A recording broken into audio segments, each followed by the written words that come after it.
Olá pessoal, estamos de volta na luz do nosso Pai Oxalá. Estamos aqui dando continuidade. Essa vai ser a segunda parte da nossa live com o nosso amigo Diller, dirigente do grupo espiritualista SCF, Esperança, Caridade e Fé, de Ribeirão Preto, São Paulo. Então Diller é um camarada aí que tem quase 30 anos de experiência na Umbanda esotérica, no espiritismo kardecista. É um cara dirigente aí há mais de 10 anos, com uma larga experiência em todas as áreas do espiritualismo, trazendo aí conosco uma visão mais universalista, mais descentralizada, mais aberta. Então estamos esperando aí o nosso amigo Diller entrar. Eu já coloco ele para participar em conjunto. Kodan, já estamos indo para a segunda hora. Pessoal, agora também vamos abrir para perguntas. Essa primeira 1 hora de live acabou que ficamos mais batendo um papo, eu e o Diller, trocando alguns pontos de vista, alinhando algumas coisas. Vamos abrir agora para vocês fazerem perguntas também em cima dessa temática espiritualista, universalista, Diller. Estamos esperando aí. Ok, Diller Jorge. Diller já está entrando aí, pessoal. Vamos dar prosseguimento na nossa live, indo para essa segunda hora de live. Voltamos. Voltamos. Ô, Vitor, eu quero continuar a resposta daquela questão que você fez anteriormente sobre o universalismo, tá? Sim, perfeito, perfeito. Ô, Diller, só uma coisa aqui, eu estava falando com o pessoal também, para essa Sim, segunda hora de live, se alguém tiver alguma pergunta aí, pode colocar para a gente, dentro daquilo que a gente souber responder, dentro desse tema aí de universalismo. pode sim. Ô, Vitor, se você tiver uma facilidade maior para ler a pergunta aí se você quiser repetir, eu também respondo daqui, tá? Porque Ok, tá bem pequenininho aqui a ler. sim, eu faço isso então. Tá. Aí, Eu queria, pode dar antes também, assim, continuidade aí. beleza, agradecer. Nós tivemos duas colegas que tiveram presentes aqui, a dona Denise e a filha dela. A Karine esteve conosco aqui também agora mesmo, estava acompanhando aqui o pessoal aqui de Ribeirão Preto. Bom, falando sobre o universalismo, né? Ninguém pode dizer que é o detentor do universalismo. Não é essa corrente ou aquela corrente. O universalismo está em Kardec? Está também. Se nós olharmos com um tom menos ufanista, né? Com um senso crítico mais apurado, o livro dos espíritos e o livro dos médiuns, e porque também a Gênese, nós vamos encontrar muito de uma semente universalista ali dentro. O Sim, universalismo tá na Umbanda, ele encontra espaço na Umbanda? Eu acredito que sempre esteve na Umbanda. Toda vez que a gente for se deparar com o ensino de magia, com a prática de magia, nós temos elementos físicos que são manipulados, que são diversificados, né, ou filtrados através de uma entidade incorporante, mas que vai acontecer no etéreo. Bom, no universalismo, ou no que nós pensamos e defendemos como universalismo, nós, enquanto indivíduos, nos desdobramos nessas dimensões onde ocorre o sentido dessa magia. E por que não também dizer do início da vida propriamente dito? Entendendo o desdobramento dessas dimensões, nós refletimos isso dentro da escola de Umbanda e procuramos aplicar o nosso individualismo dentro da escola de Umbanda, para que nós tenhamos ações coletivas dentro da escola da Umbanda. Então, isso seria o germe, a semente do pensamento universalista, ou universalismo, dentro da Umbanda, dentro dessa nossa escola de Umbanda. Diller, foi você que inventou? Não, isso é uma orientação que veio do alto. Eu também tive uma dificuldade muito grande para poder entender. Confesso que estou entendendo ainda, ou seja, não está pronto ainda, né? Nós somos, assim, trabalhadores e estimulantes dessa linha de pensamento e torcendo para que cada um daqueles que passarem aqui dentro do nosso espaço, né, que pegar um pedacinho e encontrar um pedacinho dessa cultura dentro deles, ainda que forem vibrar em outras direções, que possam levar lá adiante. Olha, eu também sou universalista, ainda que eu hoje estou praticando uma umbanda tradicional, ainda que hoje eu sou só reikiano, ainda que hoje eu sou só mesista quântico, sem problema algum. Ok, perfeito. Pessoal, quem tiver alguma pergunta aí, vamos aproveitar. Eu vou encaminhando para o dealer, tá bom? Vamos aproveitar aí o nosso camarada aí, é uma biblioteca viva. Imagina.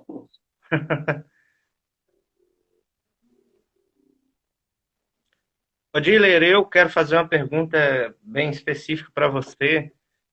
Vamos lá. Várias casas têm um contato com literatura ramatiz, né? Dentro dessa vertente espiritualista, universalista. Vocês aí têm algum contato com as obras de ramatiz ou desconsideram? Não, não. Especificamente dentro da nossa biblioteca, dentro daquilo que seria a, a base da nossa fundação de pensamento, nós temos muito pouco de ramatiz. Vou tentar explicar o porquê. Ramatiz ele é um tanto radical, né, em alguns aspectos, principalmente não só no consumo da carne, mas no entendimento do sexo, na aplicação da lei, no indivíduo, né, para com o todo. Ele cobra uma postura que é muito certa, é muito sucinta, eu não estou dizendo que está errado. Guardando a proporção que é a minha opinião, tá certo? Alguém vai falar assim, Sim, esse sim. cara tá louco, mas é a minha opinião. Por outro lado, Vitor, eu não posso deixar de seguir aquilo que é o nosso orientador, aquilo que é o nosso guia espiritual, aquilo que é a entidade que coordena a nossa casa. E existem algumas opiniões desse nosso guia que são consoantes com aquilo que o Ramatiz traz, mas dentro de uma proposta futura do ser. E aí esse amigo espiritual reconhece que nós ainda não estamos nesse nível. Então é muito difícil, por exemplo, vamos pegar assim um exemplo. A gente pode ter um médium, um exemplo, tá? Não é um exemplo vivo, mas é só um conceito teórico. A gente pode pegar um médium que aquele médium não consegue ainda ter para os seus hábitos, uma cultura vegetariana ou vegana. Bom, esse médium ele fuma, ele toma cerveja dele, não tem problema nenhum. Se você for seguir à risca aquilo que é o que Ramatiz prega como um sentido de uma mediunidade plena, o indivíduo vai ter que abrir mão de todos esses aspectos. Ponto. E isso é super certo. Porém, se nós fizermos um filtro de todos os médiums que já estão livres de parte dos vícios ou vicissitudes, não sobra médium na Terra para trabalhar, entendeu? Não, não sobra Então, não.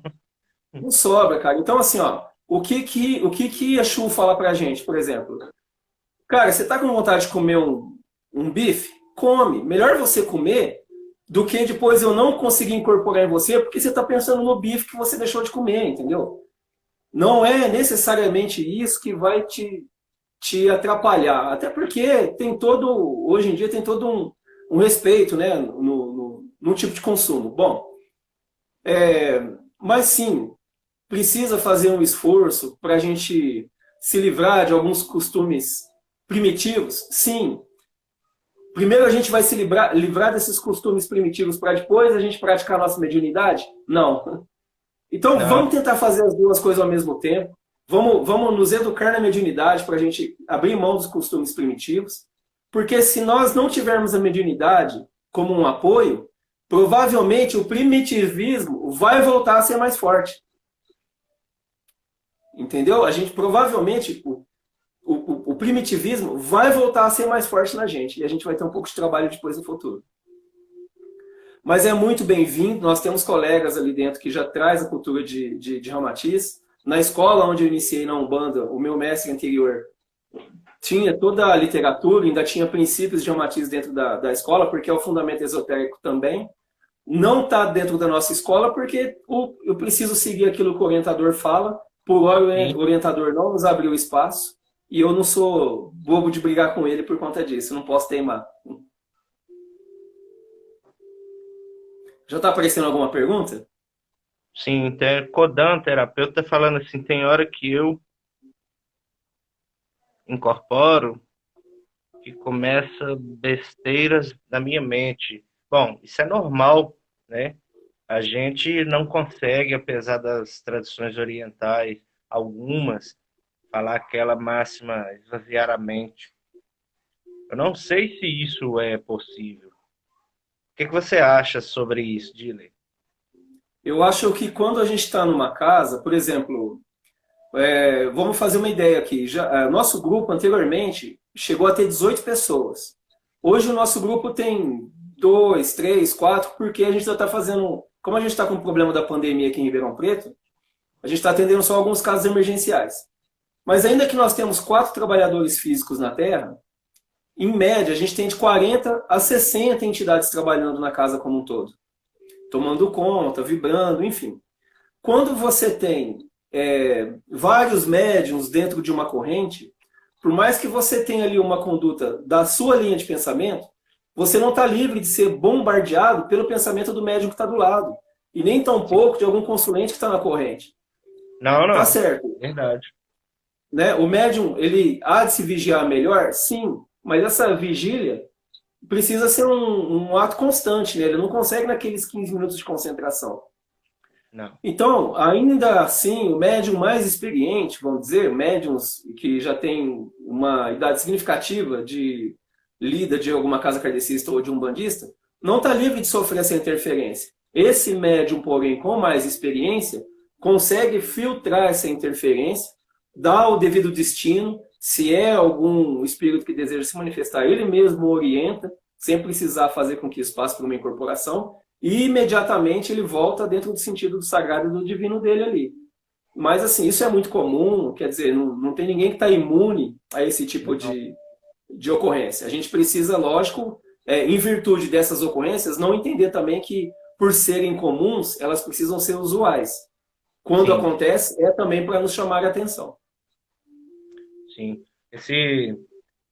Eu gosto de falar autopoliciamento, porque estamos ali dentro de uma casa, seja kardecista, seja umbandista, a corrente é o conjunto, não é uma pessoa só. Muitas vezes, às vezes, uma antipatia que pode estar ou não sendo insuflada por algo externo, por um ser externo, ou apenas por uma dificuldade na convivência, gera essa troca de cargas entre médium e médium, aí há birras entre uns e outros, ou às vezes passa bobagens na minha mente. Uma coisa é isso acontecer, é do ser humano. Outra coisa é isso persistir. Perfeito. Se persistir, pode se tornar patológico, pode ser uma brecha para um mago negro tentando interferir na corrente da casa. Então, eu gosto de usar o termo autopoliciamento. Sim. Pode ser uma auto-obsessão também, né, Vitor?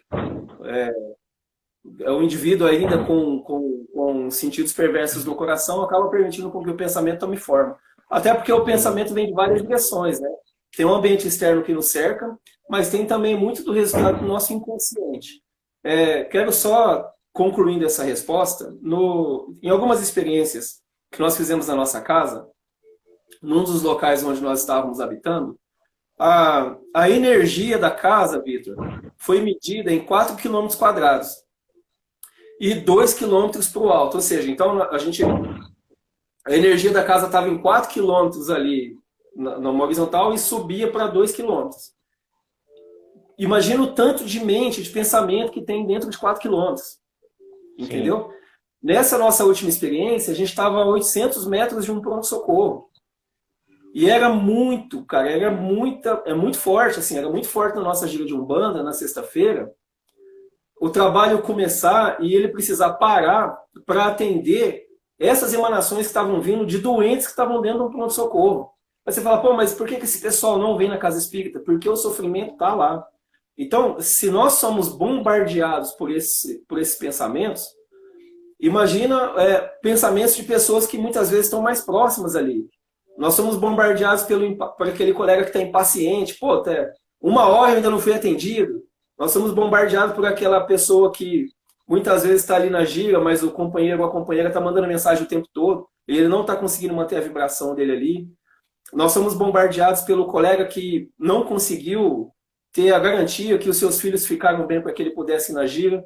Então, cara, nós somos assim o tempo todo, né? São diversas ondas ali que nós vamos estar em intercorrência, em contato com elas, mas vale aí da nossa vigilância e compreender aquilo que é o tipo de pensamento que vem na nossa mente. Dentro da orientação de Kardec, ele sempre pede para que a gente, no primeiro momento, pense, imaginar ou questionar se naturalmente teríamos aquele pensamento. Se naturalmente, na nossa conduta de vida, nós teríamos, né, tivéssemos aquele pensamento, então é algo em nós. Se não, se nós não tivéssemos aquele pensamento, então é algum agente externo que vale muito da nossa vigilância e oração para não permitir com que isso aconteça de novo. Perfeito, perfeito.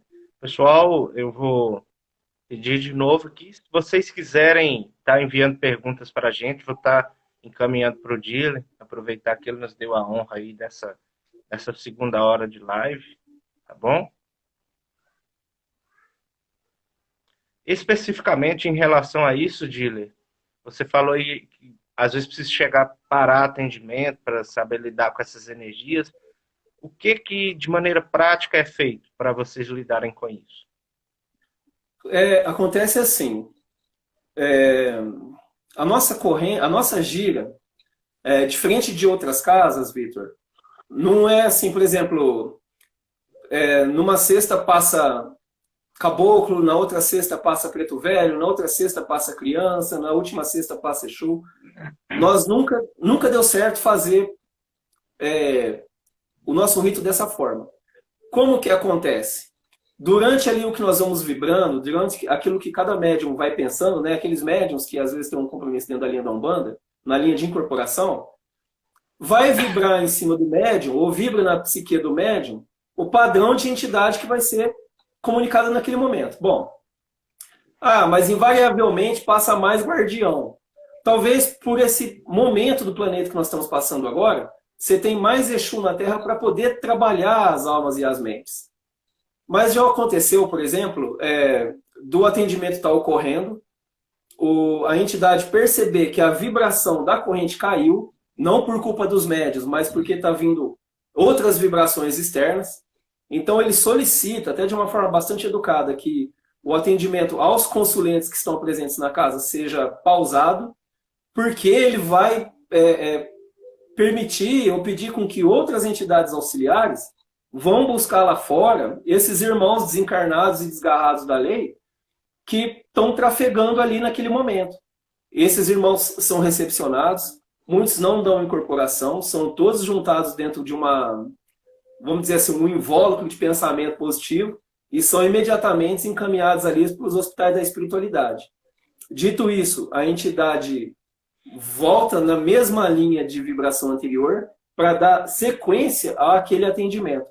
É muito semelhante ao que nós fazemos no plano físico, quando a gente fala aqui na nossa casa que a criança e o idoso têm atendimento preferencial. Então vai ter um montão de gente de 25, 30 anos de idade. Se chegar uma criança, nós vamos tentar encaixar ali no meio. Se chega um idoso, nós vamos tentar encaixar ali no meio. Então tem uma quebra de uma linha de atendimento, sem diminuir a vibração da corrente, para que seja feito um atendimento um tanto mais emergencial, até para que não tenha assim, um comprometimento com o demais, né, o decorrer da linha de trabalho. Mas, então, assim, tudo isso sempre é seguindo a orientação do guia. Nunca é por um modismo ou porque o médium quer. O guia vibra, olha, melhor parar para a gente tomar conta disso. Então, carinhosamente, eu vou, quando eu não estou incorporado, peço para que os colegas cessem o atendimento. A gente vai fazer um atendimento no astral, vibracional, para depois voltar para atender os consulentes que estão ali junto conosco. Perfeito. Isso também bate com o que a gente faz aqui. Teve sessões em que aconteceu o seguinte: chegou um bebê, que era um caso emergencial, uma obsessão muito grave, e aí pararam os atendimentos, entrou a mãe com o bebê no colo, incorporaram 6 Exus da linha do Tata Caveira, e todos trabalharam em cima da mãe e do bebê. Então, assim, era um caso de muita urgência, de muita emergência. Depois solicitaram uma pequena pausa nos atendimentos e voltou a equipe de trabalho anterior. Eu acho que também era do Exu Tranca-Ruas. Não, Aqui acontece claro. muito de quando a energia começa a cair de uma maneira muito discreta, o guia principal que estiver trabalhando na noite, através de mim, costuma pedir delicadamente para todo mundo descansar, parar uns 10 minutos para tomar água e ir no banheiro. Enquanto isso, normalmente fica uma, duas pessoas lá com a consulência, reza um Pai Nosso, uma Ave Maria, mantém todo mundo calmo, aí volta, todo mundo já pegou um gás de novo e continua os atendimentos. Só que algumas vezes volta com linha diferente. Isso acontece aí também? Já aconteceu, Vitor, não da linha voltar, né? Não de vir uma linha especificamente diferente. Mas, por exemplo, dos médiums, quando tem essa ocorrência, por exemplo, você está numa vibração é, de uma umbanda de orientação e precisa parar para ir para uma umbanda de resgate. De quando retorna aquilo que era a primeira umbanda que estava sendo praticada, os médios ainda estarem com essa energia proposta dessa corrente intermediária que passou e ter uma certa confusão. Mas não tem nenhum decréscimo, nenhuma perca de qualidade no atendimento. Porque imediatamente o orientador, no caso ali o Tranca-Ruas, né, uma entidade de lei, traz o médium numa condição de originalmente ele dar passividade àquelas entidades dos quais ele estava trabalhando. Então, assim, no primeiro momento, parece que tem uma queda de qualidade ou uma desatenção, mas não, é aquela transição, né, para deixar o corpo perispirítico do médium livre de toda e qualquer intercorrência do atendimento anterior, para que originalmente ele volte a dar aquele atendimento que é o que proveu ele sair da casa dele, que é o que fez com que ele vestisse o jaleco, que é o que fez com que ele pudesse bater a cabeça no congar. Ninguém Perfeito. vai para o terreiro, eu tenho comigo assim, que ninguém sai de casa, ninguém vai para o terreiro querendo buscar o pior dentro da casa, né? Eu costumo dizer assim, ó, que nós sabemos como que a corrente começa, com o Pai Nosso. A gente nunca sabe como termina. Então, entre começar com boa noite, seja bem-vindo, distribuir a senha, até terminar, pode acontecer o que for. Vale da nossa confiança, vale da nossa relação com as nossas entidades, e vale muito mais ainda também de nós sermos úteis naquele momento, né? É a diferença significativa que eu digo entre ser cavalo de umbanda e médium de umbanda. O cavalo de umbanda é só a montaria, ele só serve para aquilo. O médium não. O médium ele entra. Nós tivemos um caso recente, aliás, antes de nós cessarmos por conta da pandemia, uma colega que simpatizou muito com a Umbanda. Ah, mas eu não sou médium, eu não sou médium. Eu falei, não, você é médium sim. E ela começou como reikiana, teve um atendimento, que esse atendimento precisou de um pouco mais de energia. E eu sempre disse para ela, falei, pô, vai vir um Exu aí, cara. E nesse dia o Exu dela veio e tomou conta assim de quase todo o trabalho. Ela ficou extremamente exausta depois. E depois aquela brincadeira, ó, você tem dúvida ainda da tua mediunidade? Ou seja, enquanto você ser médium dentro da casa, você vai servir a falange A, B, C, D, ou seja, quem quiser depositar um voto de confiança em cima do teu trabalho. A partir do momento que você desejar ser cavalo, você só serve aquele, Sim. né? Ou a santaria, ou a encantaria, ou outras entidades perversas ali que estão vibrando em cima de você. Ô, Diller, é, vamos alinhar essa visão aí. Como é que é a sua visão aí e que você passa aí para os meninos, para todo mundo aí no SEF, de cavalo de guia e médium? Aqui a gente tem um conceito que é mais ou menos o seguinte, em rápidas pinceladas. Às vezes o cavalo de guia é aquele camarada, né, do sexo masculino ou feminino, é o rapaz, a Sim. moça, o homossexual, tanto faz, que temos de tudo, que ele é muito bom, talvez na parte ritualística, talvez para dar um passe, fazer uma consulta, mas se tira às vezes um elemento, uma peça ali do ritual, ele não sabe mais o que fazer. Ele ainda está, talvez com a visão limitada, não que ele seja pior do que o outro. A visão que É, você tem aí de cavalo de guia tem alguma coisa a ver com isso? Como é que é essa visão de vocês? eu acho que vai, talvez complementando isso que você disse. Por exemplo, nós já tivemos, né, bons médiums, assim, cara, que eu queria muito que eles estivessem trabalhando conosco, até pela oportunidade que nós geramos e a troca de conhecimento, né? Médiuns que vêm de outras escolas de Umbanda. Mas, por exemplo, nós já não fazemos mais o uso do Maraf e também a gente usualmente não pita mais charuto, a entidade respeita o médium ali. E muitas vezes o médium, esse médium que vem nos visitar, ele também já é uma pessoa que tem uma conduta na vida dele. Ele não bebe, ele não fuma, às vezes até um vegano. Mas quando a entidade dele chega, cara, a entidade quer tudo daquilo que nós não temos mais ali para oferecer. Sim. E a entidade fala, olha, se não tiver isso, eu levo o médium embora. Eu dealer, com profundo respeito não só a essa entidade, mas também ao médium, eu costumo dizer assim, olha, presta atenção nessa relação que você está tendo. Porque né, a entidade não pode ter uma birra, cara. Né? Não pode assim, não, se não tiver isso, eu não trabalho. Pô, então tá vinculando e você tá fugindo daquilo que seria uma linha de trabalho de caridade. Ponto.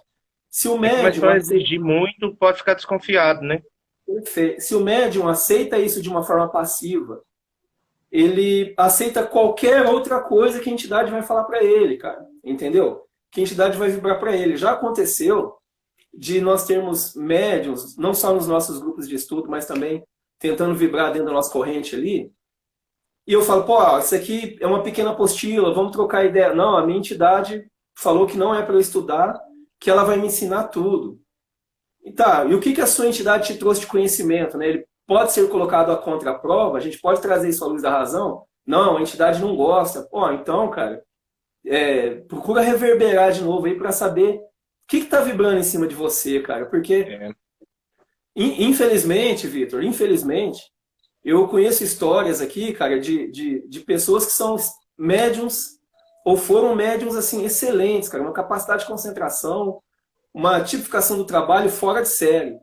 Mas permitiram, não sei se por gosto ou se por fraqueza, que vibrassem por sobre eles entidades que estavam desgarradas da lei. Infelizmente, cara, esses médiums, assim, quando foram experimentar o processo da velhice, que já não estavam mais ali com condições psíquicas ou orgânicas de trabalhar a mediunidade dentro das casas, foram duramente cobradas por essas entidades. Quer dizer, então, o exercício da mediunidade é para que nós tenhamos um organismo físico e psíquico proativo até o final dos nossos dias. Se ao eu não ter mais condição de servir dentro de uma casa, a entidade me castigar por isso, é porque aquele tempo todo que eu estava servindo, eu não estava servindo a casa, eu estava servindo a entidade. Sim, então, perfeito. grosseiramente falando, cara, é a diferença que eu tento fazer entre a pessoa do médium, o intermediário, do cavalo. Porque esse que é o cavalo, a entidade vai colocar um cabresto nele, um arreio, e fala, agora vamos para cá, agora vamos para lá, agora empina, agora deita, agora tal. E vai ser uma manifestação um tanto mais fantasiosa, vamos dizer assim, entendeu? Vai chamar atenção. Hoje ainda muita gente que chega na Umbanda procura essas manifestações, né? Ele vai encontrar então uma sintonia de vibração assim nesse tipo de coisa. Mas o médium não consegue nem pensar por ele mesmo, cara, porque também já virou uma relação de medo com a entidade, que eu falei agora mesmo, né? Antes de pausar o vídeo. Eu tenho uma relação de profundo respeito com a entidade Exu que me guia. Não de medo. É um profundo respeito. Sim. Se eu tiver medo dele, cara, se eu tiver medo que essa entidade me traz, eu não posso estar mais sendo dirigente de uma casa, entendeu? Nem médium. Se tem um medo ali, talvez tenha uma coação em cima. E isso é característica de espírito que está ainda afastado da luz. Perfeito.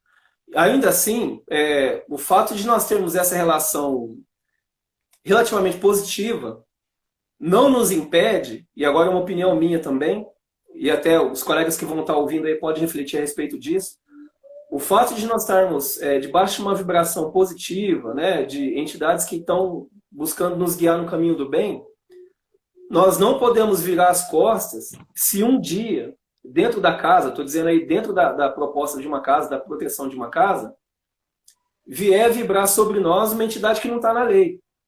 Porque nós podemos, como médium, dar oportunidade para essa entidade ter, através de nós, um choque anímico e ela, então, quem sabe, se reverter numa entidade do bem. Ou Eu já vi. conhecer a proposta do bem. Se eu fechar o meu corpo só para um tipo de entidade e não acreditar que eu tenho proteção, inclusive para poder vibrar com outras entidades e trazê-las a caminho, essa entidade da linha do bem, eu não estou conseguindo nem colocar em prática aquilo que ela está me ensinando. Se você levar em consideração que a gente trabalha também durante o nosso sono físico, eu estou passando a escolher um trabalho e só quero os trabalhos mais fáceis. Ou seja, não estou servindo de intermediário, né? Não sou instrumento, eu sou aquele instrumento que está assim, ó, em caso de emergência quebra o vidro, mas tomara que você nunca tenha uma emergência para não ter que quebrar o vidro. Não, então eu não sirvo. É, Entendeu? o meu caboclo, Sete Estrelas, ele costuma falar uma frase que é mais ou menos assim, Dila. Eu não lembro as palavras certas, mas eu lembro o sentido, assim, o contexto. Se a caridade ela está sendo condicionada a, então não é com coração, então não é caridade, é interesse. É interesse. Mesmo que seja obscuro, né? Mesmo que seja inculto no nosso inconsciente, que nós nem fazemos ideia do que possa ser. Mas por isso, assim, eu tenho uma palavra que eu digo, e eu vejo muito esse exemplo no Chico. Já compartilhei desse pensamento com alguns colegas de Umbanda, eu tenho certeza que muitos entenderam, e talvez por entenderem essa palavra, eles estão hoje seguros, né, trafegando seguro dentro dessa nossa escola de Umbanda. Chico desenvolveu um papel dele como médium com resignação e renúncia. Essa palavra renúncia, cara, é extremamente significativa no desenvolvimento do médium. Não sejamos igual a Chico, é impossível ser igual a ele, cara. Não, a gente não pode ter essa pretensão. Mas dentro daquilo que é a nossa proposta de médium na Terra, desse nosso compromisso, aquelas coisas dos quais a gente pode renunciar, fará de nós médiums melhores dentro dessa nossa seara. Até porque a gente pode renunciar num primeiro momento e colher os louros dessa nossa renúncia lá adiante, né? Por exemplo, eu posso renunciar a alguns fatores da minha vida agora, mas posso gozar deles tendo sanidade e boa saúde lá na frente, quando aquele meu compromisso mediúnico para com uma casa já estiver terminado. Entendeu? Então, assim, eu acho que isso é uma coisa que os médiuns poderiam refletir a respeito. O papel da renúncia, né? O que eu posso renunciar para a causa? Não para a casa, para a causa. Uma coisa que o meu orientador anteriormente falava também era o seguinte, Vitor, eu quero compartilhar com vocês aqui. Muita gente às vezes fala assim, nossa, ali tem um templo sagrado, ali tem um templo sagrado, ali tem um templo sagrado de Umbanda. O templo só é sagrado se nós nos juntarmos em sacracidade dentro dele. Perfeito. Senão é só uma casa de tijolo, entendeu? Senão é só um... Se não tiver uma vibração sagrada ali dentro para poder promover o atendimento, o templo não é nada, é só uma casa com uma placa na frente ali, entendeu? E eu compartilho muito desse pensamento. Por isso que o sagrado precisa estar, na medida do possível, presente e atuante dentro de nós aí o tempo todo. Perfeito. Eu vi um decreto de desapego no treinamento que a gente fez aí de apometria com um baita médium e amigo nosso lá de Fortaleza. Lá falava o seguinte, assim, que a gente fazer uma renúncia em prol do sacrifício de algumas coisas, que na verdade é se entregar ao sagrado ofício de realizar outras. Perfeito. Mas isso há sempre de ser uma decisão muito íntima e pessoal de cada um, né? Tanto que não pode estar... ela não pode estar circunscrita em livro e nem pode ser regra. Entendeu? Por exemplo, todos os meus colegas, né, todas as pessoas assim, aqui da nossa casa que estiverem me ouvindo aqui agora, vão se identificar nesse papel. Por exemplo, o primeiro lugar é a família, né? Você tem ali um compromisso mediúnico, mas antes nós somos médiums de nós mesmos, né, no sentido que nós aprendemos. Num segundo momento, somos médiums daqueles indivíduos que compõem a nossa família. Num terceiro momento, somos médiums dentro de uma casa em prol de uma caridade que nós estamos nos dispondo a pregar. Se nós invertermos isso e colocarmos a casa num primeiro momento e renunciarmos imediatamente a essas duas propostas anteriores, que é o nosso seio de família e a nós mesmos, somos médiuns falhos lá na ponta. Entendeu? Por isso que a renúncia é muito individual, é particular de cada um, e cada um vai ou não fazer a seu tempo. Perfeito. Excelente. Odile, vou te pedir para passar mais algumas experiências que você teve aí durante esses vários anos de atendimento aí, não só no SF, mas de outras vivências que você teve. Se você me permitir, eu queria falar um pouquinho sobre dragões na Umbanda. Perfeito. Deixa eu Vamos fazer um lá. registro aqui. Tá. Agora, há pouco, eu estava terminando um curso de Reiki e uma aluna de nível 1 falou que durante a iniciação dela, ela percebeu um dragão. E a gente ficou falando um pouco sobre isso e agora você trouxe novamente esse conteúdo. Bom, eu quero falar da nossa experiência, né, da experiência da casa aqui, né, da experiência do Grupo ECF. E por que chama Grupo ECF, né, cara? Quando a gente iniciou o nosso trabalho, todo mundo falava, não, tem que chamar a casa Pai João de Aruanda, tem que chamar casa Pai Joaquim de alguma coisa, casa Caboclo alguma coisa. Eu falei, não, cara, não tá dando certo, né? E aí o seu Tranca pegou e falou assim, não, tem que ser esperança, caridade e fé. Né? Esperança, caridade e fé. Então vem o ECF. E o nosso logo, como o pessoal pode ver aí, é uma árvore, né? E ele diz pra gente assim, olha, enquanto essas raízes forem profundas, os galhos vão ramificar. O que eu entendi por raízes profundas, né? Essa base sólida, não só do espiritismo kardecista, mas desse fundamento da Umbanda de caridade. E dentro daquilo que é a seiva da árvore, que é esse pensamento universalista, ramificar galhos, por maiores que eles possam ser, a fim de que os frutos possam, inclusive, cair longe. Não necessariamente só dentro do nosso quintal. Esse é um ponto. Então eu quero trazer aqui o que seria a primeira experiência do dragão. Foi assim, nós tivemos dentro do grupo de estudo ainda, despretensiosamente, nós não tínhamos a ideia de buscar uma casa. Nós recebemos uma família, e essa família estava demandada, cara. Tava assim, sabe, hoje nós sabemos que o casal se desfez, né? Cada um foi seguir um lado ali. Ou seja, cumpriram ou não aquilo que era o compromisso do casamento, do matrimônio. Compromisso espiritual, reencarnatório, naquele sentido. Mas a família estava muito demandada, cara. Tava muito... tudo dando errado, pegando fogo, carro quebrando, enfim, essas histórias que a gente está cansado de saber. E a família procurou ajuda, né? A família inteira, o casal mais os 4 filhos foram procurar ajuda lá dentro da nossa casa, dentro do nosso grupo de estudo.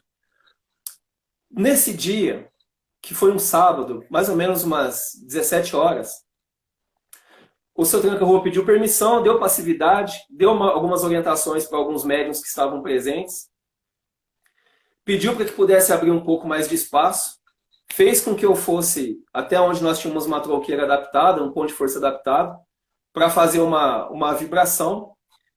E depois ele desincorporou, mas ficou presente conosco ali. Para que pudesse quebrar essa vibração negativa que estava em cima dessa família, ele avisou que viria uma outra entidade. E nem eu sabia que viria uma entidade vibrando com uma força tão grande, Vitor. Tão grande, tão grande. E que, assim, por mais que eu tento ter toda uma educação, me contorceu, passei muito mal depois. Foi uma experiência negativa do ponto de vista físico, mas positiva do ponto de vista experimental para com a mediunidade. E nós tínhamos no grupo uma médium vidente de mão cheia, cara. Quase clarividente. E quando essa entidade deu a passividade, muitos ainda estavam confundindo ele com o Exu. E balbuciando algumas palavras, ele disse, não, eu não sou o Exu, espero que vocês possam olhar melhor. E essa médium vidente pediu que o médium, no caso eu, virasse de costas. Quando eu virei, ela disse, você tem asas, então você é um dragão. Quando ela teve essa dedução, aí que ele foi se apresentar. Quando ele se apresentou como tal, aquela entidade que estava demandando aquela família como um todo, se manifestou, Vitor. E ali teve assim, eu posso te dizer que foi uma guerra, cara. Mas a entidade que tem esse estereótipo de dragão não falou alto, não fez nenhum absurdo de magia, não fez nada. Simplesmente a presença dele no recinto colocou ordem na coisa. Dizem os videntes que percebeu que ele trazia várias outras entidades junto com ele. Para que ele pudesse levar essa entidade de maneira, ele abriu um dos elos da corrente e fez com que incorporasse uma dessas entidades que estava caminhando com ele há bastante tempo. Ou seja, ele trocou de lugar. Ele colocou alguém que já estava cansado de sofrer e colocou alguém que ia começar o sofrimento da lei até então. Depois, foi uma experiência assim, fisicamente falando, eu fiquei extremamente desgastado. Demorou para eu poder compreender a possibilidade dessa incorporação. É uma incorporação, pelo menos na nossa casa, ela é extremamente rara, extremamente rara. No local que nós estamos hoje, vai fazer mais ou menos 2 anos e meio. Eu não lembro dessa incorporação. Não, 2 anos e meio não, 2 anos aproximadamente, pouco mais. Eu não lembro de ter ocorrido essa incorporação. No outro imóvel, onde eu digo que nós estávamos mais próximos a um pronto-socorro, era um tanto mais comum. Mas, cara, era uma incorporação que ocorria 2, 3 vezes ao ano. E quando essa entidade vinha, ou seja, essa energia dessa entidade vinha, não vinha para passar recado, Vitor. Vinha para poder resolver uma questão que muitas vezes o Exu já não queria mais se envolver. E num determinado período, e sempre tem uma curiosidade, né? Todo mundo fala, mas dragão, dragão, dragão. A gente encontra uma narrativa do dragão nos livros, no Legião, nos livros do Robson Pinheiro, e a gente encontra uma narrativa do dragão como objeto da lei atuante, com a permissão de Deus, nos livros de André Luiz, o livro Libertação principalmente. Então, essa foi uma experiência, cara, que eu trago como, não como um orgulho, nossa, que orgulho que eu tenho de dar passividade nessa entidade, mas algo que é significativo, inclusive para que eu possa entender a lei. E um dia, vou contar uma outra parte dessa história, tá? Prometo não me alongar muito. Um dia nós terminamos a nossa gira, né? A nossa corrente, na sexta-feira, e foi uma sexta-feira que teve passividade de dragão. Inclusive, quando ele chegava, sempre tinham céticos, né? Mesmo outros médiums de Umbanda, médium ficava lá de braço cruzado, não, eu não acredito, eu não acredito, eu não acredito. E o dragão saía colocando a mão em todo mundo, Vitor. Assim, ele encostava a mão, a pessoa caía, cara. Coisa assim que, uma energia muito grande. E teve um dia que ele trouxe outras entidades similares para poder terminar o trabalho lá. Bom, não vou entrar no detalhe em si do trabalho, mas era um trabalho especificamente pesado. E aí vieram me questionar, mas tem um camarada lá no YouTube que ele fala sobre os dragões, que essas entidades não vibram mais por aqui, que essas entidades, né, já estão em outras esferas. Eu percebi que tem uma confusão entre o dragão na Umbanda e os draconianos e os reptilianos. Isso. São entidades distintas, cara. Totalmente diferentes. Completamente diferentes, entendeu? Mas muitos se apegam naquilo que seria uma forma, né, perispirítica, a forma física dessa entidade. Não, o dragão tem uma vibração completamente diferente. E aí eu quero contar uma história aqui. Essa história que me falou foi o seu Tranca-Rua das Almas. Quem sabe dessa história só é o meu filho, o Aron. Não sei se ele está nos acompanhando agora, mas se ele não estiver nos acompanhando, depois ele vai ver essa live. Que foi o seguinte. Um dia a gente estava vindo lá da corrente, fechamos lá o centro mais ou menos 1h30 da manhã. Descemos a pé, ele me parou ali na porta de casa. Ele, não estou conformado com a figura de dragão, preciso aprender mais, aprender mais. Falei, cara, a hora que Exu te der permissão, você aprende, cara. Eu não posso te falar nada além daquilo que você não tem condição de entender. Mas eu acabei passando para ele lá uma informação, e eu quero passar essa informação também. E cada um de vocês que estiver ouvindo aí vai levar no coração e vai refletir a respeito disso depois. E pode também, se vocês tiverem a oportunidade, pergunta 2 coisas para Exu. Uma é essa história que eu vou falar, e outra que vocês possam ter assim, a petulância e a coragem de chegar na frente de um guardião, de um Exu de lei, e pergunta para ele se Jesus é Mojibá. Vamos ver a resposta que o Exu vai dar. Bom, o que eu quero dizer é o seguinte, ó. de fato, esses dragões eram para ser dizimados, né? Porque eles interferiram, infringiam muito as leis cósmicas, né? O sentido da lei de Deus. Eles eram completamente controversos, assim, não eram nem anjos decaídos, né? Porque é de um conhecimento, cara, e são seres de tamanha ancestralidade que surgem de forma muito rara, muito mais vinculada aos magos negros do que qualquer outra linha de devoção à bondade, caridade e recuperação. Exu me diz que teve, há milhões de anos, uma reunião interplanetária e multi-universo, né, multi-universalista, onde arcanjos decidiram que iriam dar fim nos dragões, cara. Não, cara, não adianta, eles são rebeldes, eles não aprendem, não vão evoluir. São entidades assim que não adianta a gente trazer um deles no nosso meio, que eles acabam perseverando na maldade. Então vamos dar fim, vamos dizimar dentro das teorias de extinções. Porém, tiveram os dragões um intercessor que também advoga em nossa causa, cara. Jesus, cara, do alto da tua magnificência, vamos dizer assim, interferiu e falou, não, pera lá, cara, vamos dar um propósito divino, vamos dar um propósito de lei para essas entidades.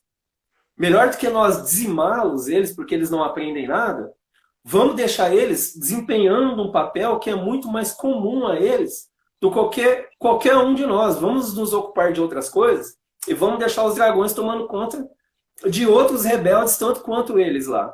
Então, hoje, dragão tem essa função de carcereiro nas lacunas mais profundas da espiritualidade, cara, porque não existe outras entidades que poderiam tomar conta de espíritos rebeldes e perversos e trevosos sem que pudesse se contaminar. Então, bebendo da cultura de Gúbio, né, quando falou para André Luiz que a função de dragão era cuidar de perversos iguais tanto quanto eles eram, e que ainda assim eles estavam debaixo da mão de Deus, eles estavam trabalhando no propósito divino. Então, quando a gente ouve essa história, essa imagem do dragão perverso, pode ser que ainda existam, porém muitos já estão devotados no caminho da lei.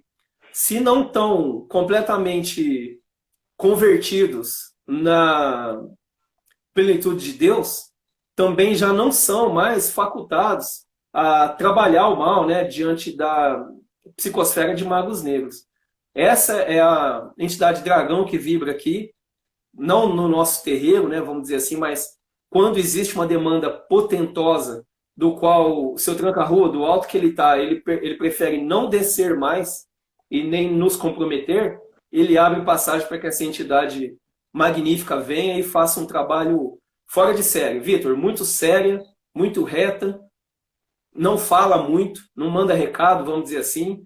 E quando ele chega, para, velho. A água para o barulho da rua, a atmosfera da sala fica extremamente mais gelada. Só quem está presente ali para poder viver e depois testemunhar o que é estar diante de uma entidade tão poderosa como essa. Perfeito. É isso que eu queria passar para vocês aí. Perfeito. Nós, aqui no Jardim, tivemos algumas vivências com dragões também, mas quem sabe é só a Cláudia que está nos acompanhando aqui e o Kodan, terapeuta.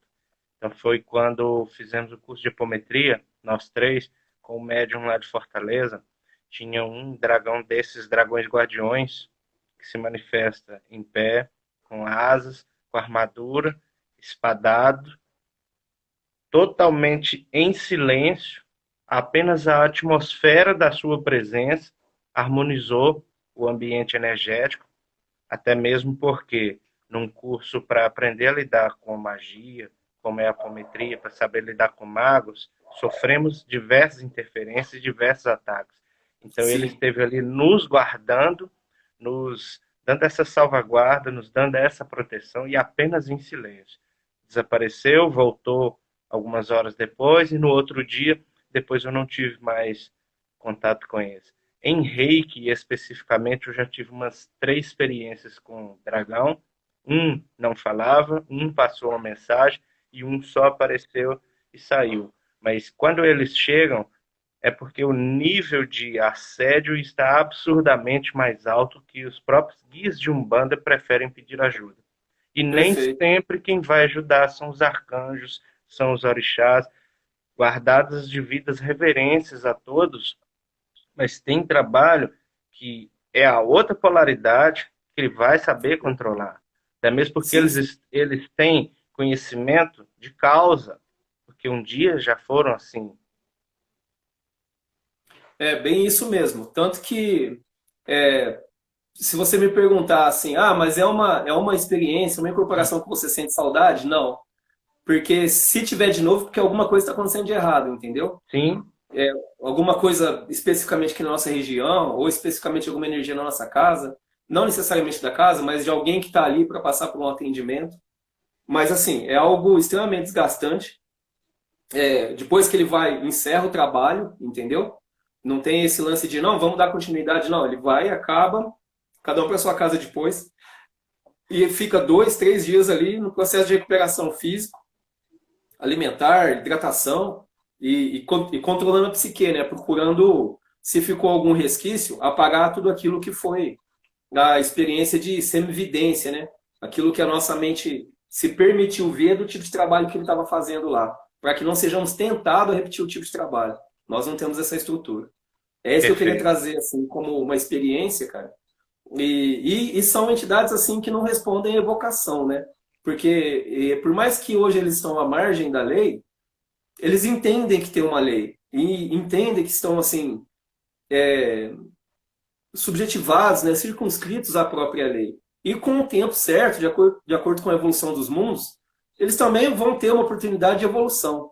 Mas eu acho que eles reconhecem, né, a envergadura de quem advogou em causa deles, né, que foi a própria figura de Jesus. Porque se não fosse esse, de fato, os arcanjos teriam dizimado ali os dragões e provavelmente nós não teríamos esse tipo de informação que haverá um dia que eles tivessem existido aqui dentro da nossa crosta, da nossa esfera como um todo. Perfeito. Ô, Dile, eu sinto aqui que por hoje já é o suficiente. Eu quero marcar com você para um outro dia para a gente falar mais experiências, talvez experiências que vocês tiveram aí com seres extraterrestres também, algo nesse A próxima- sentido, tá bom? Não, perfeito. Eu queria que você pudesse me dar uma oportunidade, de repente, anota na tua agenda aí. é, a próxima vez que nós nos encontrarmos, se aí o pessoal que está acompanhando também pode, inclusive, convidar outras pessoas, eu queria estar passando para vocês aí o que foi a minha experiência na ayahuasca, né? Que também Perfeito, foi uma vivência perfeito. muito particular. Passar para vocês aí para que cada um possa ter a sua própria conclusão e quantos, né, outras oportunidades, as pautas que nós tivermos adiante aí, a gente ter oportunidade desse bate-papo. Excelente. Pessoal, então por hoje é só, vamos ficando por aqui.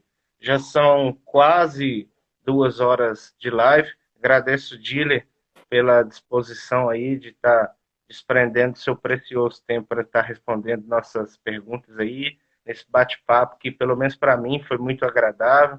Foi um prazer reencontrá-lo aí depois de tantos anos e que tenhamos várias próximas vezes. A todos que nos assistiram, um saravá fraterno, a luz de Pai Oxalá abençoe, encaminhe e proteja todo mundo. E vamos ficando por Que assim aqui. seja. Que assim seja.